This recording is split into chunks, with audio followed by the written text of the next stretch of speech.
So the original call about this heater was that there was a really bad smell coming from the area while it was running. We're looking around here and we can see there's plenty of airflow. It's an outdoor heater.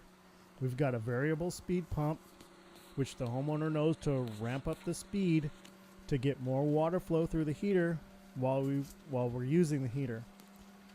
We've got a bypass on this heater which can bypass the water around the heater, and it's closed, so we know we're forcing all the water we are getting from the pump and filter through the heater. We've confirmed that the filter is clean and that we're getting proper water flow through the heater. Although it's 1.5-inch pipe, that's fine because we're getting our gallons per minute. We look here and we see a black burn mark on the labels. That's an indication of something wrong inside. And now we're looking at the bottom of the heater and we see some rust. I would call that moderate, not necessarily severe. It's very common in this area, and we'll get into that on other heaters that we'll talk about in other videos. But we've turned the heater on, and we're going to get flame. And as soon as it fires up, I can tell there's an issue.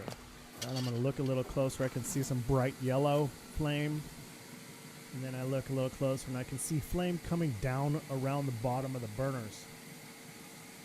These heaters are very similar to your basic gas grill. What you're seeing, the stainless steel rails there are burners, and it distributes the gas and the flame, and that gas and flame should be rising out of the top of them, not coming around the bottom like it is there. So there's obviously a serious issue inside this heater causing this to happen.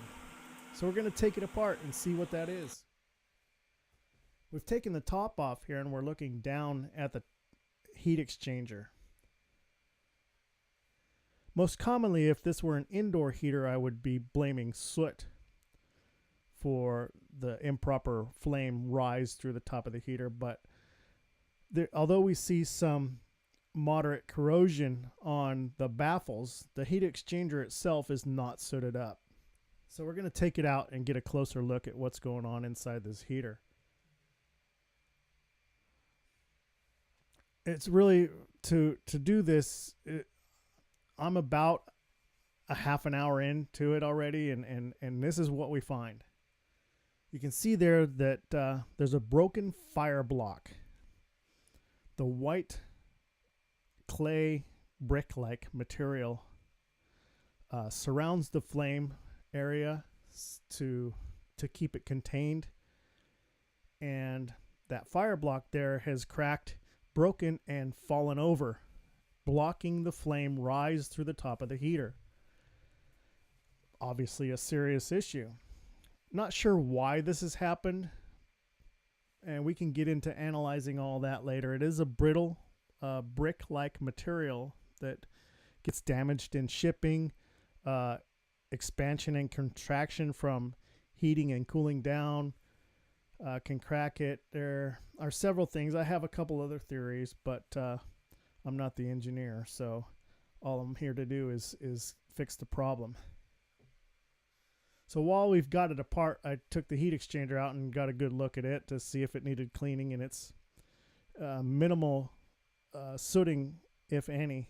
But you can see up in the top right corner there some discoloration, and I think that is some sooting that has started, because that's the only place the flame was getting up to it, because the fire block was completely blocking the flame from making contact with the exchanger.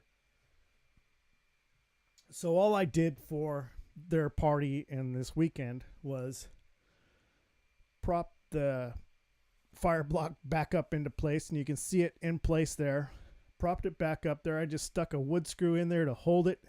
It's very, very temporary. We did recommend replacing them, but for now it's okay to run. If it were an indoor heater, I would be very concerned about carbon monoxide, but it's an outdoor heater. They're having a party. Run it for the weekend. We'll repair it next week.